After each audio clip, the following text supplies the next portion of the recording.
నేను doctor Harika Surapaneni, director doctor Harika ENT care hospitals, Hyderabad. So చాలా మంది పేషెంట్స్ అడుగుతూ ఉంటారు, చిన్న పిల్లల్లో ముక్కు నుంచి బ్లీడ్ ఎందుకు అవుతూ ఉంటుంది. సో ఇన్ కేస్ వాళ్ళ ఇంట్లో 2-3 పిల్లలు ఉన్నారంటే, మా పెద్ద పిల్లలకి ఎప్పుడూ అవ్వలేదు, చిన్న పిల్లలకి చాలా కామన్గా ఎవ్రీ సీజన్కి ముక్కు నుంచి బ్లీడ్ అవుతూ ఉంటుంది, ఏమి చేయకుండానే బ్లీడ్ అవుతుంది, రాత్రి నిద్రలోనే అలా బెడ్షీట్ తడిచిపోవడం అలా జరుగుతుంది బ్లీడింగ్ వల్ల.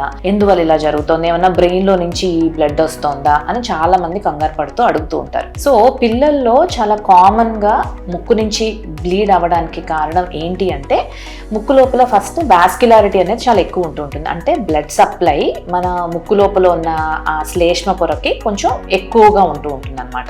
సో ఈ బ్లడ్ సప్లై ఎక్కువ ఉండడం మూలాన, సో ఎప్పుడైతే సీజన్ చేంజ్ అవుతూ ఉంటుందో కొంతమందిలో శ్లేష్మ పొర ఏదైతే ఉంటుందో అది బాగా డ్రై అయిపోయే అవకాశం ఎక్కువగా ఉంటుంది. సో అలా అంటే ఇప్పుడు సమ్మర్లో మాస్క్లు పెట్టుకోకుండా ఎండలో ఆడేటప్పుడు కానివ్వండి, లేకపోతే బాగా చలికాలంలో బాగా చల్లగా ఉన్నప్పుడు కూడా ఆ చల్లగాలికి ఎక్స్పోజ్ అయినప్పుడు కానీ, ముక్కు లోపల ఉన్న ముక్కులో ఎంట్రన్స్లో ఉన్న శ్లేష్మ పొర ఎప్పుడైతే బాగా ఎండిపోతుందో, మన స్కిన్ ఎలా అయితే నార్మల్గా మనకి ఎండిపోయి పగిలినట్టు అవుతూ ఉంటుందో, అలానే ముక్కు లోపల కూడా ఆ శ్లేష్మ పొర చిన్నగా పగిలినట్టు అయ్యి అక్కడి నుంచి బ్లీడ్ అవుతూ ఉంటుంది అనమాట.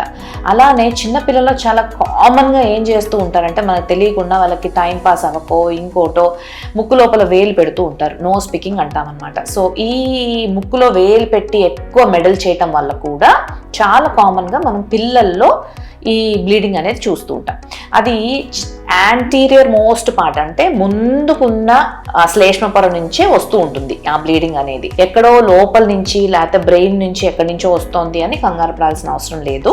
చాలా కామన్ గా మనం చూసేది ఏంటి అంటే, పిల్లల్లో ఎక్కువ ఈ ముక్కులో వేలు పెట్టుకోవడం వల్ల కానివ్వండి, లేకపోతే ఎక్సెస్ డ్రైనెస్ వల్ల కానివ్వండి, లేకపోతే ఎప్పుడన్నా బాగా జలుబు చేసిన వాళ్ళలో, అలర్జీస్ ఉన్న పిల్లల్లో ఫ్రీక్వెంట్ గా జలుబు చేస్తూ ఉన్నా కూడా ఈ ముక్కు బాగా తుడుస్తూ ఉంటారు. ఈ జలుబు చేసేటప్పుడల్లా ఆ తుడిచి ఆ ముక్కంతా అక్కడంతా కూడా డ్రై అయిపోయి దాని నుంచి కూడా బ్లీడింగ్ అవుతూ ఉంటుంది. అలానే కొంతమంది పిల్లల్లో ముక్కు దూలం అనేది పుట్టుకతోనే కొంచెం వంకరగా ఉంటూ ఉంటుంది అనమాట. ఎప్పుడైతే ఆ ముక్కు దూలం వంకరగా ఉంటుందో అక్కడి నుంచి కూడా ఈ మన గాలి వెళ్ళినప్పుడు డైరెక్ట్ గా ఆ ముక్కు దూలానికి తగిలి అక్కడ కూడా డ్రైనెస్ వచ్చి దాని నుంచి కూడా బ్లీడింగ్ అయ్యే అవకాశం ఉంటుంది. బట్ కొన్నిసార్లు పిల్లల్లో ఏదన్నా పీనట్స్ ఏదన్నా వాళ్ళకి దొరికినవన్నీ కూడా ముక్కులో పెట్టుకుంటే కనుక foreign body in the nose అంటూ ఉంటాం. సో ఇలాంటి చిన్న ఫారెన్ బాడీస్ ఎప్పుడైతే వాళ్ళు ముక్కులో పెట్టుకుంటారో అప్పుడు కూడా చాలా రోజులు, ఇన్ కేస్ వాళ్ళు పెట్టుకుని మనకు చెప్పకుండా, అలానే మీకు కూడా తెలియకుండా అలా కంటిన్యూస్ గా ఎన్నో రోజులు, వీక్స్ టుగెదర్ అలా ఉండిపోతే కనుక ముక్కు లోపల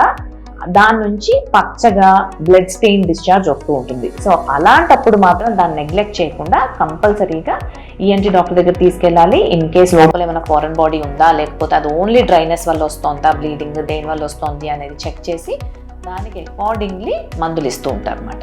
సో ఇన్ కేస్ చిన్నపిల్లల్లో బ్లీడింగ్ అవుతే ఫస్ట్ కంగారు పడాల్సింది ఏం లేదు, బట్ దగ్గరలో ఉన్న ENT డాక్టర్ దగ్గర తీసుకెళ్ళి చూపించండి.